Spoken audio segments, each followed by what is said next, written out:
Bienvenidos al corazón de las palabras. La máquina de pensar. Conduce Pablo Silva Olazábal. Produce Gustavo Germán. Auspicia Biblioteca Nacional y Centro Cultural de España.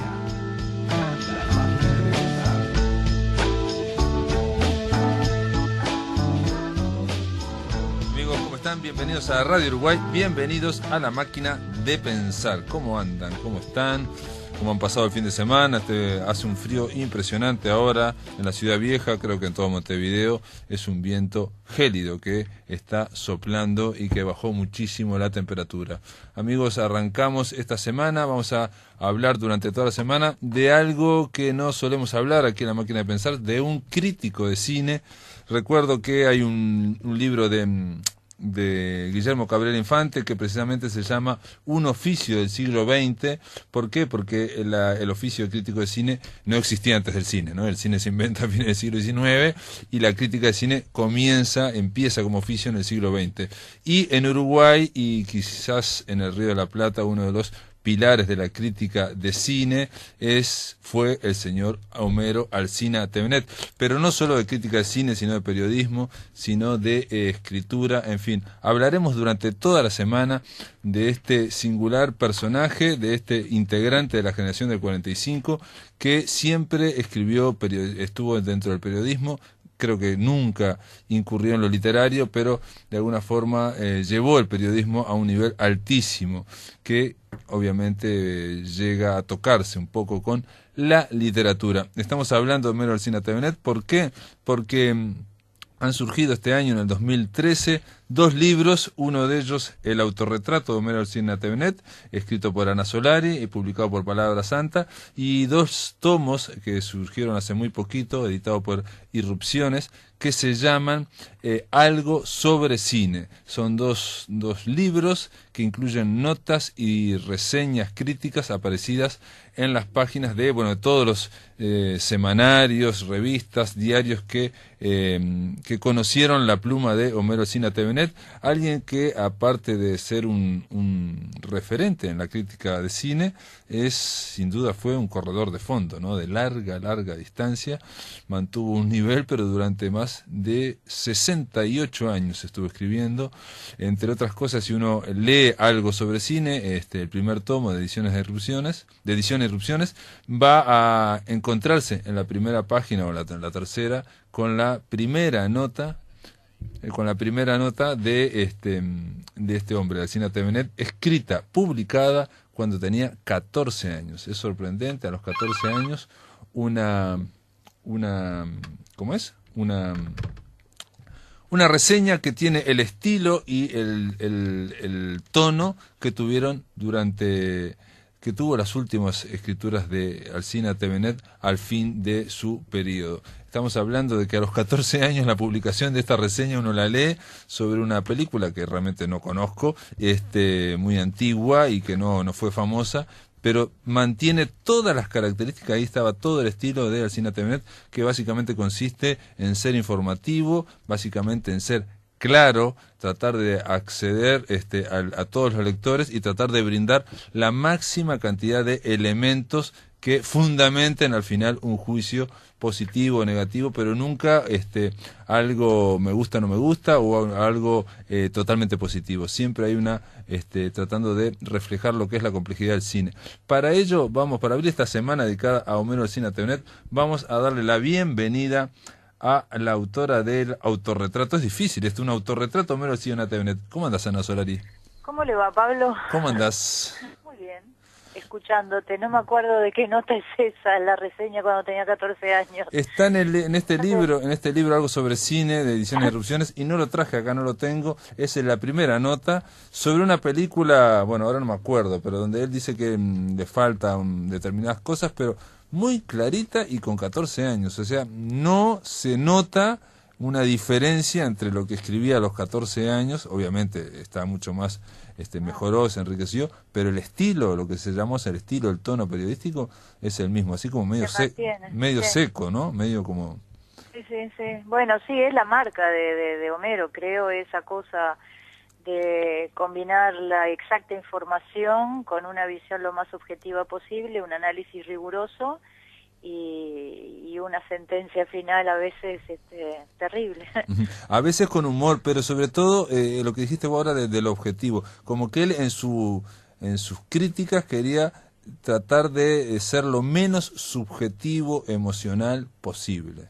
Sí, él siempre insistió hasta el último momento en esa cosa de la cuestión objetiva. De hecho, estaba prohibido el uso de la primera persona del singular, por ejemplo. Siempre tenía que ser en tercera persona, sin adjetivos que calificaran, y en todo caso el lector que sacara su conclusión. Pero era tajante. Absolutamente tajante. Ana, pero vos hiciste aquí un libro que yo me lo devoré este fin de semana, me lo devoré porque realmente se lee como el agua. Bueno, Autorretrato de Homero Alsina Tevenet. Lo primero que cuando lo vi dije, esto me hizo acordar, no tiene nada que ver, a un libro que se llamaba Autobiografía de Federico Sánchez y firmaba Jorge Semprún. O sea, si era autobiografía de Federico Sánchez, ¿cómo lo firma Jorge Semprún? Bueno, porque en ese libro Federico Sánchez era el alias de la clandestinidad de Jorge Semprún. Entonces estaba lógico, ¿no? Uno entendía después. Pero en este caso uno lee Autorretrato de Homero Alsina Tevenet. Bueno, es un autorretrato escrito por Ana Solari. En realidad no está escrito por mí. Yo simplemente lo que hice fue edité la enorme cantidad de entrevistas hechas, suprimí mi voz que hacía las preguntas como para que Homero contara todo lo que cuenta. Y queda un relato, digamos, en primera persona, que es la primera persona de Homero, pero la voz es la de él, no es la mía. Yo ahí no puse absolutamente nada. ¿Y por qué esa decisión de no poner tus preguntas? Porque vos lo desgrabaste y uno cuando desgraba, bueno, de alguna forma arma también las frases para que quede lo mejor posible, ¿no? No se desgraba textual, nunca. No, por supuesto que ese libro llevó muchísimo tiempo de corrección en la edición, digamos, y en el reordenar los temas, porque también hay cosas que son recurrentes, una opinión de una película después tiene que ver con un tema vinculado, yo que sé, a la producción de esa película o lo que fuere, pero la decisión de suprimir las preguntas, que me pareció, que me sigue pareciendo adecuada, es que las preguntas en realidad son obvias. Si tú lees el libro te das cuenta qué pregunta motivó esa respuesta. Y cuando hay una pregunta muy rara te dicen, me estás preguntando tal cosa. Por eso, entonces me parecía, porque además como es largo, si me dijeras que es una entrevista, yo qué sé, de 4 carillas centrales de una revista, se puede entender la ida y vuelta y plantearlo como un diálogo. De hecho, yo los primeros borradores incluían las preguntas, pero a mí misma me molestaban porque me rompía la continuidad del discurso de Homero, que me parecía realmente lo interesante del libro. ¿Qué importa la pregunta? No interesa nada en realidad. Decís en un momento en el libro que hiciste como 17 versiones de este libro. 17 versiones, sí, me dio un trabajo chino porque había muchísimo material y porque justamente como eran conversaciones semanales se retomaban, había cosas que habían de ida y vuelta, se profundizaba en un tema, en fin, fue un año de entrevistas, así que te imaginás que la cantidad de material era considerable, de modo que armar todo eso y suprimir, sobre todo recortar, suprimir, había muchísimos anexos que fui descartando porque si no iba a ser una especie de enciclopedia de Homero que tampoco tenía mucho sentido. Me dio mucho trabajo. Y Ana, ¿por qué empezaste, por qué se te ocurrió y por qué este libro estuvo 13 años, digamos, sin publicarse? En realidad se me ocurrió la idea porque Homero cada tanto hacía un chiste que decía, cuando alguien escriba mi biografía o cuando alguien tan cosa, y contaba anécdotas o contaba historias que a mí me parecían interesantes y que no necesariamente eran lo que después aparecía en los artículos. Si bien en el libro hay muchas cosas que él dice que uno después lo ve reflejado en los artículos, y hay algunas cosas que están citadas, no todo como estaba narrado, tú no puedes narrar cosas en formato de artículo, sobre todo Homero, que era tan reacio a involucrarse a lo personal, en las cuestiones, ¿no? A lo personal. Entonces un poco surgió de ahí la idea y un día le propuse, le dije, bueno, ¿y si charlamos de esto? Y me dijo que bueno, dale, hagamos la prueba y bueno, nos pusimos a trabajar juntos los miércoles. Fue un trabajo muy lindo. Después la versión final, digamos, Homero no le gustó como había quedado y el trabajo quedó metido en un cajón durante muchísimo tiempo. Después Homero falleció, después siguió pasando el tiempo. Y un buen día, viste cuando revisás cajas y Sí. cosas, encontré la última versión, la 17, porque la que salió es la 18, porque la volví a trabajar. Me pareció que era interesante y que había muchas cosas rescatables a la luz de después todo lo que había pasado, incluso en el panorama del periodismo cultural en el país. Me parecía que era importante que esto estuviera. Y bueno, hablé con Palabra Santa, con Virginia Arlington, les pareció interesante la idea y empezamos a trabajar. Y eso llevó como medio año más. O sea que básicamente era el motivo. Pero el primer motivo de que no saliera en su momento es que a Homero sinceramente no le gustó. ¿Y te dijo por qué? ¿Por alguna Sí, razón? Porque, sí, él hizo un montón de... En una entrevista que le hace a Leila Guerrero dice en un momento, hay una mujer que me está escribiendo la biografía. Sí, soy yo. Soy yo, sí, yo también la leí la entrevista y me hizo mucha gracia. Sí, él me anotó exactamente todas las cosas que no le gustaban. La mayoría se las respeté. Muchos de los comentarios que hizo en ese momento, yo en su momento creo que no los entendí porque estaba muy cerca del material. Y después, pasados los años, cuando lo volví a leer, ese manuscrito con los apuntes de Homero, me di cuenta de que le asistía absoluta razón y que había visto el producto periodístico del trabajo, por decirlo de algún modo. No solamente el libro, sino eso convertido en un producto periodístico que cumpliera alguna función periodística también. O sea que me parece que estuvo bien demorarlo tanto. Como que sus precisiones iban a tratar de que la información de nuevo quedara lo mejor posible sin... Tenía que ver con eso, tenía que ver con evitar lo que él pensaba que era el dato inútil, las redundancias, cosas que no le hacían a la cuestión. Sin embargo, se habla bastante, y eso me parece bárbaro, pues digo, fue una de las cosas que a mí, por ejemplo, me enganchó, no la única, pero digo, uno se asoma a la vida de Homero Alsina Tevenet y encontrás un mundo, ¿no? Bueno, de relaciones. Una de las cosas que a él no le gustaba demasiado era justamente todo eso, que a mí me parece súper importante, el retrato de una época. Claro. No solamente porque los protagonistas, la generación del 45, prácticamente buena parte de ellos está retratado, sino que independientemente de las figuras, hay un retrato de una época. Y a mí eso me pareció súper interesante que eso estuviera de primera mano, de que alguien hablara sin darse cuenta de que está siendo testigo de una época que directamente ya no existe. Eso algunas cosas a él le parecían como exageradas, como que no le hacían a la cuestión, pero él porque era muy de podar, como que se iba al dato concreto, y a mí todo lo otro me interesaba muchísimo, esa pintura. No, y aparte tenía rechazo, digamos, a esa cuestión personal o autobiográfica, pero sin embargo, por ejemplo, te digo, yo no sabía que su hijo, Andrés Alsina, había estado preso en Argentina con el ERP, eso no lo sabía, y que había tenido relaciones con la hija de Rodolfo Walsh, o por ejemplo que su ex mujer, parezco cara, ¿no? Pero su ex esposa, su primera esposa, se casa con la hija con el hijo de Onetti. Con el hijo de Onetti. Sí. Y él lo cuenta constantemente, dice, si mi ex esposa se casa con el hijo de Onetti, ¿yo qué vengo a hacer de Onetti? Sí, amigo. Dice, respuesta admirador. Admirador, sí. Para ese enigma. Sí, digo, hay datos que después...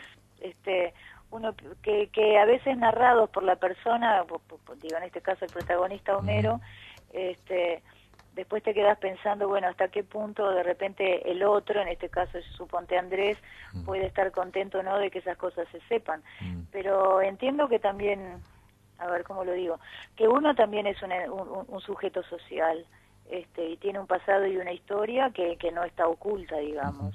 O por ejemplo que su segunda esposa, su última esposa, Eva, era hermana de Lili Salvo, que a su vez está casada con Antonio Grompone, que a su vez Grompone nos conocemos desde que teníamos 7 años en la escuela. O sea, o por ejemplo, la primera vez que va a Buenos Aires, va porque la hermana de Gladys Castelvecchi, que a su vez estaba casada con Tola Invernizzi, le dijo tal cosa. Lo que pasa que ese es el Uruguay endogámico de los pequeños grupos. Claro. Eso es lo que retrata, y el ámbito intelectual de Montevideo, el ámbito cultural incluso hoy en día, sigue funcionando de esa manera endogámica. Si vos o yo decimos de quién somos amigos y a quiénes conocemos, termina siendo un grupo en que todo el mundo se conoce con todo el mundo. Pero me parece que en aquella época, perdona Ana, me parece que estaba era más chico y estaba más... Me da la impresión, tu libro, entre otras cosas, digo, esto es una cuestión muy lateral lo que estoy diciendo, ¿no? Pero no lo había visto en otros libros, esa cuestión de entrecruzamiento, porque los uruguayos somos muy de las obras, del análisis de la obra literaria, en fin, Sí. pero esos cruzamientos no te los cuentan. No, esos cruzamientos no, pero desde, yo que sé, ponele 2 años que empieza en Uruguay a trabajarse lo que se conoce como las escrituras del Joy, que la Biblioteca Nacional sacó ese libro fantástico que coordinó Ana Inés Larre Borges, Sí. que ahí hay fragmentos de diarios. Bueno, ahora el año pasado salió el Idea Beliariño, que también hacen Alicia Torres y Ana Inés. Y José Pedro Díaz, sí. Y está el de José Pedro Díaz, y está el de Ángel Rama, y bueno, hay un conjunto de trabajos. Ahí empecé a saber que nosotros también operamos así, simplemente que tenemos esa cosa de que lo personal, la vida personal nunca existió, parece que fueran todas entidades que pensaban, producían, Sí. no. Lo cual lo hace también interesante porque nos devuelve seres humanos. Claro. Ana, y después si tuviéramos que presentarlo, porque yo también he pensado para esta semana, para hablar de Homero Alsina Tevenet, y cuesta un poco a gente que no necesariamente esté al tanto de lo que fue Homero Alsina Tevenet. Sin duda uno lo puede conocer en el último tiempo por el suplemento cultural del país, pero tuvo una carrera muchísimo más larga, 68 años. Pero tuvo una carrera eterna, no solamente los primeros años en Uruguay, sino después tenés toda la primera etapa en Argentina, la segunda etapa en Argentina, después su periplo en Barcelona, que no fue muy feliz, pero además publicó en revistas extranjeras, independientemente del lugar que estuviera. O sea, tiene una carrera vastísima, Homero. O sea, no te haces una idea, no solamente los libros que publicó, sino la cantidad de artículos que yo encontré y que me acercaron en diferentes medios, en diferentes lugares. O sea, estaba dedicado a eso. Absolutamente dedicado. Y tenía, digamos, una firma que era reconocida en todos lados. Yo un día hablando con él, digo, no hablé muchas veces, hablé una sola, de haber hablado 2 o 3 veces, le comenté que en España yo lo leía en las revistas Claro, y que me no te debe haber gustado mucho. Y me dice, olvidable época, por favor, me dice, no me repita eso, no, olvidable, pero estaba muy buena aquella reseña, era una reseña que él hablaba de cine, ¿no? Sí, claro, él publicó en ese tipo de revistas, no le hacía mucha gracia que uno se lo recordara, porque en el fondo era un tipo moral, ¿no? Tenía una moral, bastante conservadora, digamos. Pero sí, claro, sí. Yo también trabajó como traductor, ¿no? También. Cuando estaba en España, cuando estaba en Barcelona, trabajó muchísimo como traductor porque no lograba terminar de desarrollar una carrera como periodista, porque competía mucho con los periodistas de Barcelona y no tenía el mismo renombre que podía tener en Argentina, por ejemplo. En Argentina sí hizo carrera de periodista. Sí, ahí trabajó en Página 12, trabajó en La Razón, trabajó en una serie trabajó en Pila de Helados, en Editorial Abril, trabajó en Pila de Helados, sí. Yo tengo, por ejemplo, el libro, una autobiografía, una biografía literaria de Emir Rodríguez Monegal sobre Borges. Borges es una biografía literaria que fue escrito en inglés y está traducido por Alsina Tevenet, ¿no? Bueno, Alsina admiraba profundamente a Emir Rodríguez Monegal, ¿no? Siempre decía que era Emir el que le había enseñado a leerlos, y además él defendía mucho a Emir y decía que gracias a Emir habíamos conocido autores latinoamericanos y otros autores, ¿no? Lo quería muchísimo, lo respetaba, lo admiraba mucho. Por tu libro me enteré, que yo no sabía, que uno de los primeros libros de Homero Alsina Tevenet es junto a Emir Rodríguez Monegal sobre Ingmar Bergman. Sobre Bergman. Después cuando le pregunté, él hacía chistes con eso, después habrás visto que él dice que en realidad Bergman ya estaba, que ellos lo que hicieron fue decir, bueno, después de haber visto tantas películas, este señor ya está, no sé qué, vamos a escribir sobre Bergman. Pero es cierto que fueron los primeros, digamos, en preocuparse. Pensá sobre todo que era una época que conseguir la información no era con la facilidad que existe hoy, ¿no? Claro, este hombre es pre-internet, era una enciclopedia ambulante. No, totalmente, pero oíme, yo tengo la enciclopedia británica que me costó una fortuna, porque Homero me dijo que sin enciclopedia británica una persona no puede vivir. Entonces yo fui, me endeudé hasta la manija y me la compré. Y ahora en la Enciclopedia Británica está online, o sea que a mí no me sirve de nada tenerla. Sí, sí, pero era el hombre de los diccionarios. Claro. Y yo aprendí mucho de él en ese sentido. Me gustaría decir algo, también contar algo que tiene que ver, que no lo hemos hablado ahora de Alcina Tevenet, de Homero Alcina Tevenet, que tiene que ver con la honestidad periodística al mango, hasta el final. Totalmente. Porque Emir Rodríguez Monegal es su gran amigo admirado, vos lo dijiste, y aparte en tu libro él habla in extenso y habla muy bien de Emir, digamos, de la generación de 45, habla de como que es el escritor. Es uno de, sí. Pero sin embargo, al final de su vida él escribe, este hombre, Alcina Tevenet, hubo una polémica en los años 60 entre Emir Rodríguez Monegal, y Benedetti, de Vilariño y otros, cuando él generó la revista Nuevo Mundo. Que lo acusaron a recibir fondos. Lo acusaron de recibir fondos de la CIA, ¿no? Sí, terrible. Y por lo tanto Benedetti no se borró, digamos, de esa revista, y junto a él Idea Vilariño. Sí. Alcina Tevenet escribió al final de su vida un artículo que yo leí, que está en El País Cultural, está online, que se basa en los documentos desclasificados de Estados Unidos y donde dice que de última se zanjaba la historia diciendo que la CIA fue uno de los que puso más dinero para cuestiones culturales en América Latina y que también puso para la revista de Nuevo Mundo, a través de 4 o 5 fundaciones, digamos, no era una cuestión directa, era cuestión indirecta, pero termina dándole la razón, digamos, a unos frente a su amigo Emir Rodríguez Monegal, que ya estaba muerto, pero lo aclara. Sí, Homero era sumamente... Muy honesto, ¿no? Totalmente honesto, y eso es lo que me parece también remarcable y a tener en cuenta, y que para mí que como que debe ser guía, porque incluso él era... Tengo una anécdota que me contó Aureliano Rodríguez Larreta, el hermano del Taco, que coincidían en la redacción del País, y que parece que salió en el País Cultural una nota que contenía una serie de errores, relativamente gruesos, digamos, que podrían haberse evitado. Y Aureliano lo llama a Homero y le dice: Homero, la nota está muy bien, pero tiene este y este error.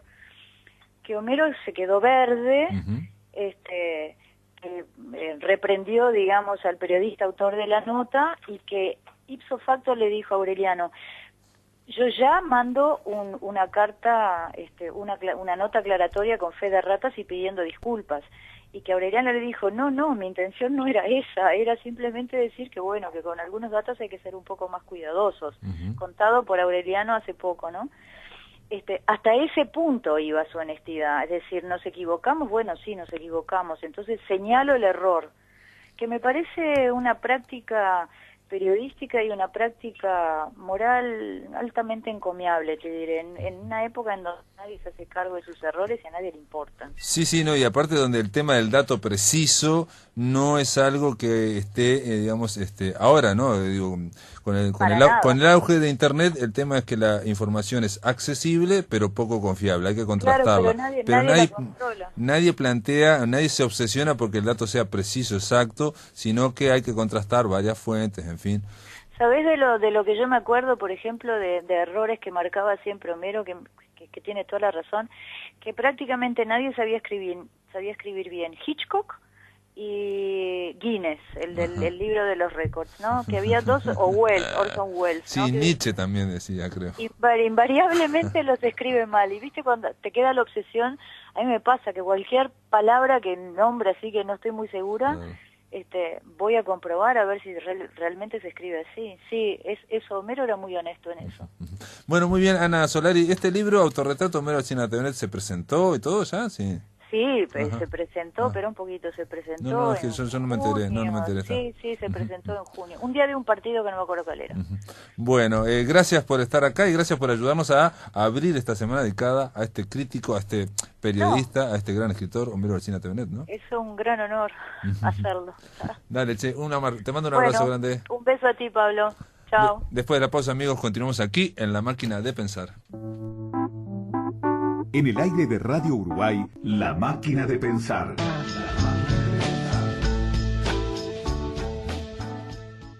para hablar de este hombre, Homero Alsina Tevenet, que vamos a dedicarle esta semana. Ya estuvimos hablando con Ana Solari.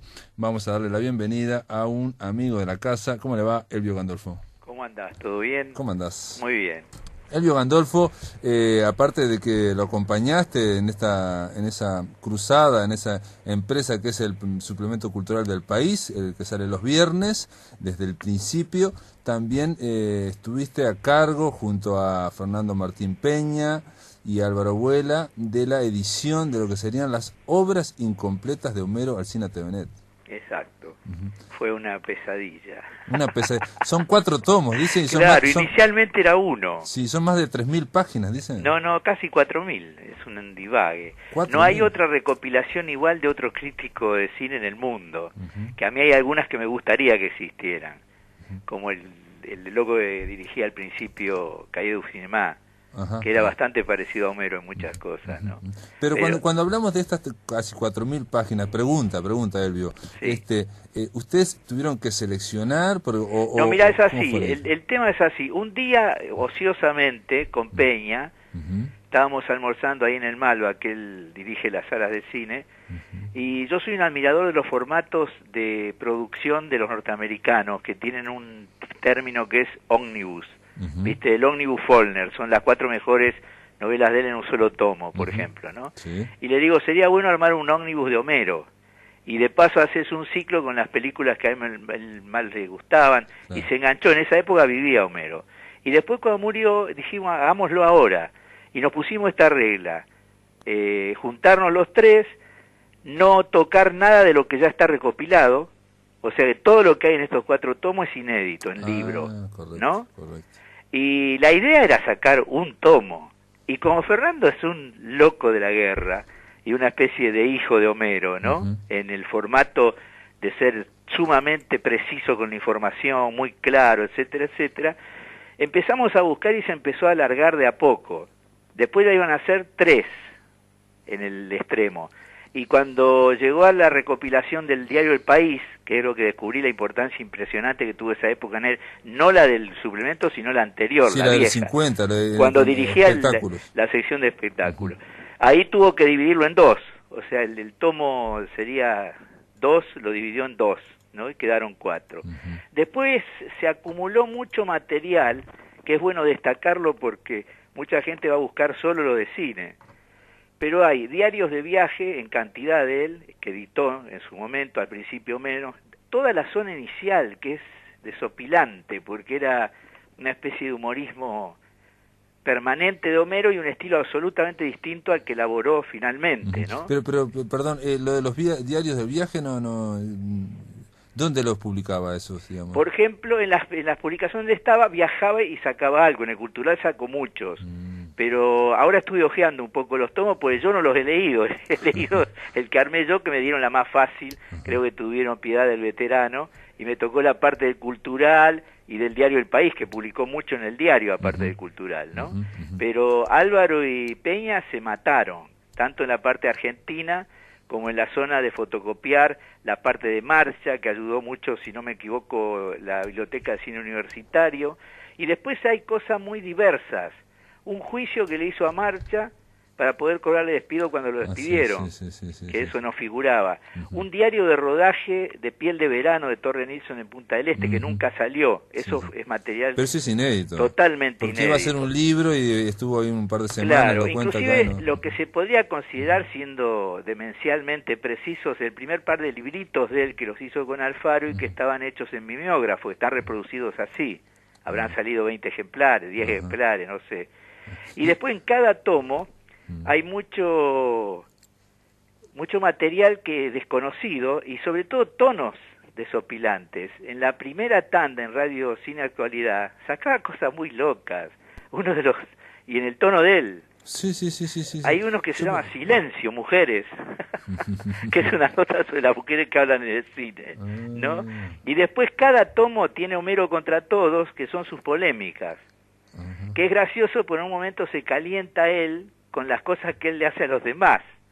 O sea, Martínez Carril, en un boletín de AEBU, creo, le criticaba cosas de la sección del diario, y él dice, bueno, sacamos, no sé, ponele 800 críticas en el año y nos van a venir a criticar por 2 errores, que es a veces lo que uno le decía a él, ¿no? Claro. Y con los libros nos pasó lo mismo. Un deporte fue poder descubrir, porque hay muchas que no estaban firmadas y alguna puede ser de Alfaro, ¿no? Correcto. Hace poco, por ejemplo, Sapiola sacó una nota sobre la recopilación menor que hizo Sosa ahora en 2 volúmenes, y marcaba que una nota sobre lo que el viento se llevó, para él casi seguramente es de Alfaro. Ahora, en el libro dice que podemos habernos equivocado en algo. Ajá, porque la de Sosa se basó en las obras incompletas. Exacto, en o sea, lo tomos. que hizo fue leer de los 4 tomos, de esas 4.000 páginas, sacar 2 tomos chicos con las notas. Y que entre otras, hay un misterio para mí insondable, que son las ediciones institucionales, en general, en todos los países del mundo, no es una cosa excepcional, que son inconseguibles.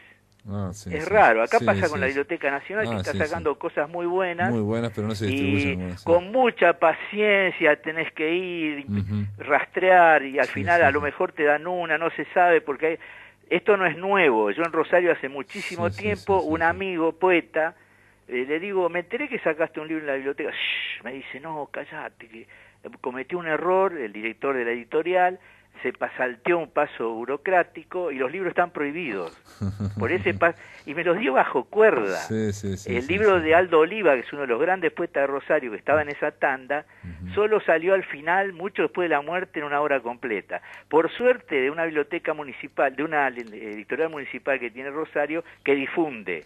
Los libros salen y están en un kiosco que hay en el centro y están en la librería, ¿viste?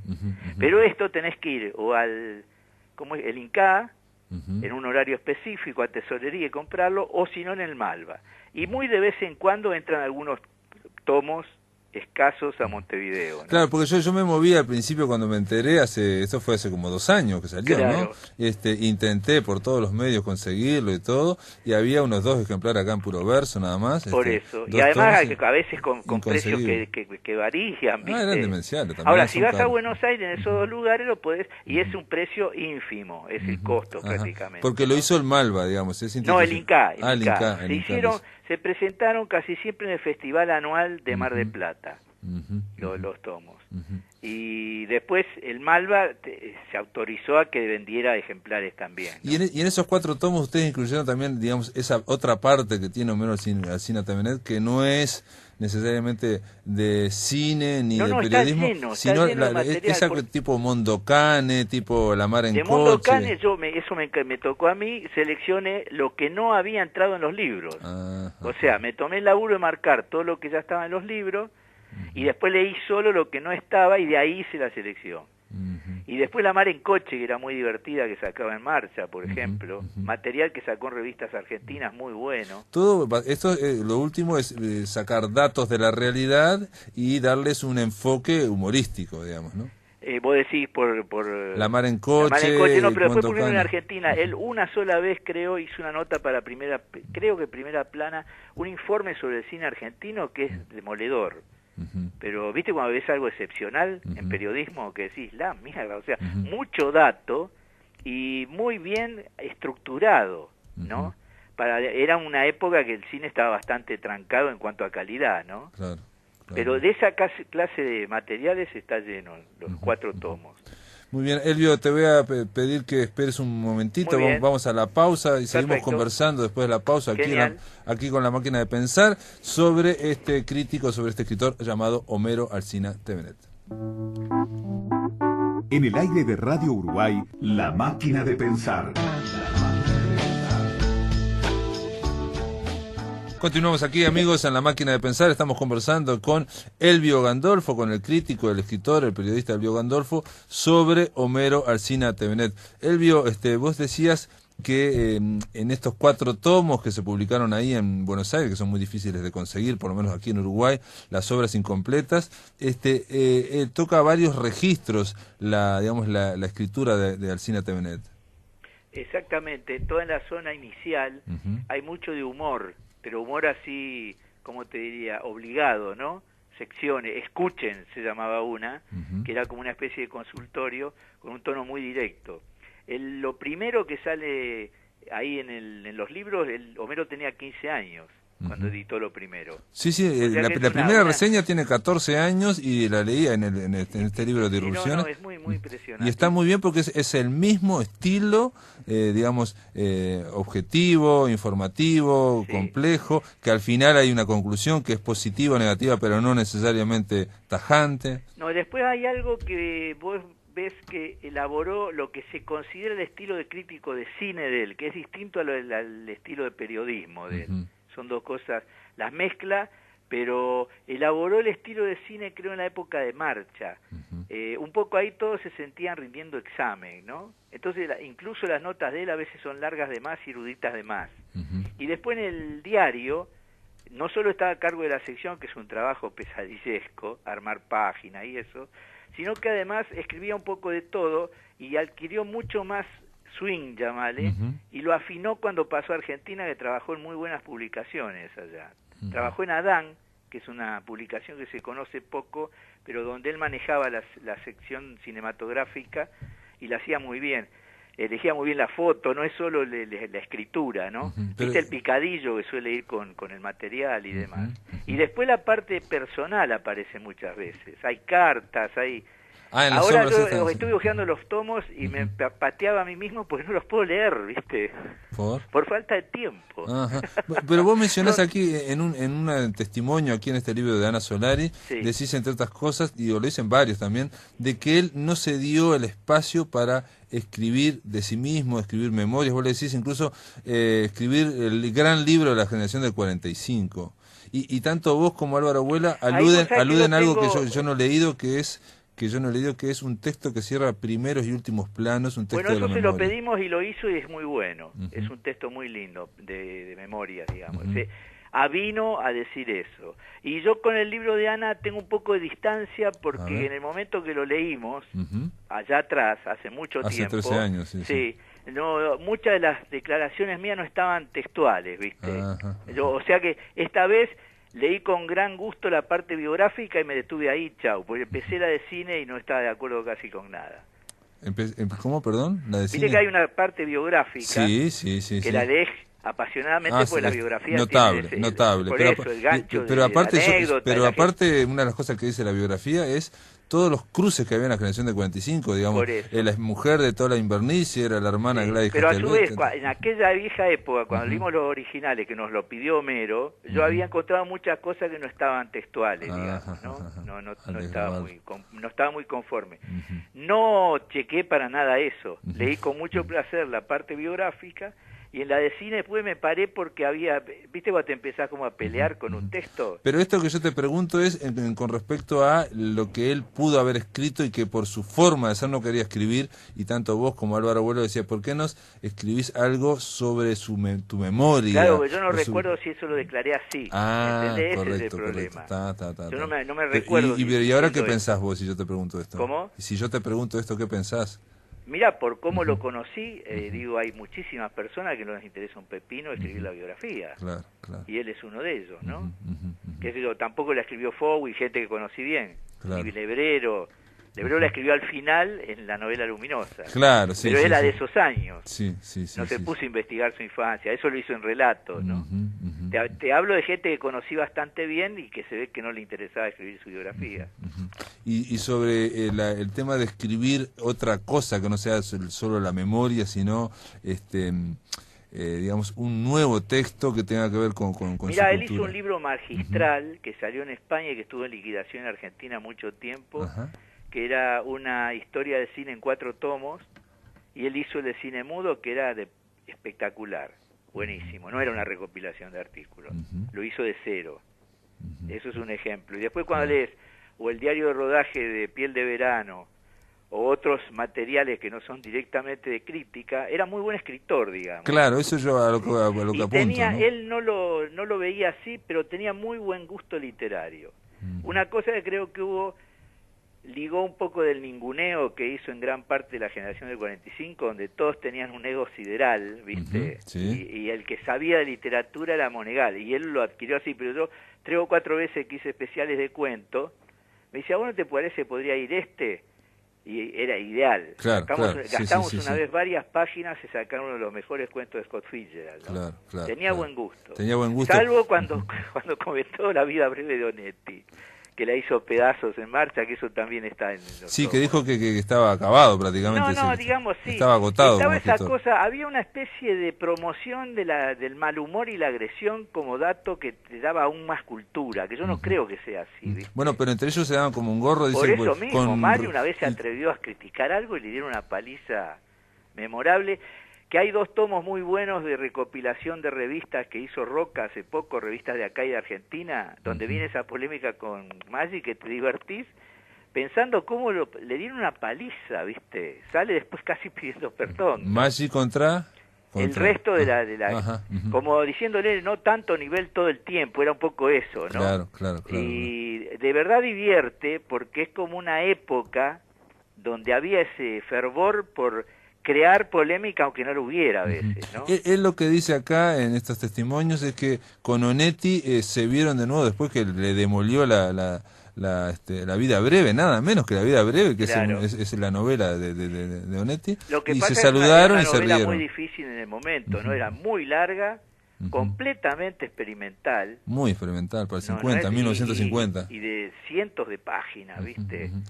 Se la tendrían que haber dado a Monegal por ahí. Ahora, Homero fue de los que salió a vender con el libro abajo del brazo El Pozo, por ejemplo, que estaban enloquecidos con El Pozo. Y hasta no hace demasiado, como se había vendido tan poco El Pozo, había muchos ejemplares sobrantes, y un librero de Tristán Narvaja muy macanudo, que ahora ya falleció, me regaló varios.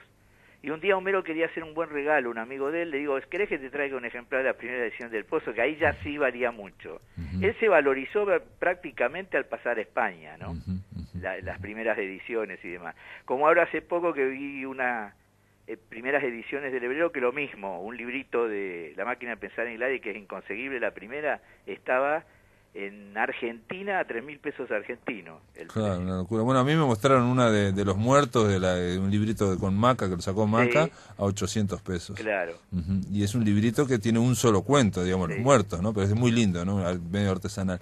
Y con respecto a Homero Alsina Tevenet, también hay que decir, lo comentaba antes, el tema de la honestidad, ¿no? Él era íntimo amigo de Mir Rodríguez Monegal, y cuando hace poco, en los últimos tiempos, tuvo que escribir sobre aquella revista Nuevo Mundo, ¿no? Sí. Que había polémica sobre si estaba financiado o no por la CIA, Homero Alsina. Estaba financiado. Hay un buen libro de una argentina que escribió en Estados Unidos sobre las revistas en general financiadas por la CIA, y figuraba, ¿no? No, con los documentos desclasificados, 30 años después se probó algo que no se sabía. Y él lo dijo, y mirá, yo tuve la oportunidad de entrevistar a Benedetti en el 2006, y le comenté eso, de que se zanjó esa polémica, ¿no? De que era cierto.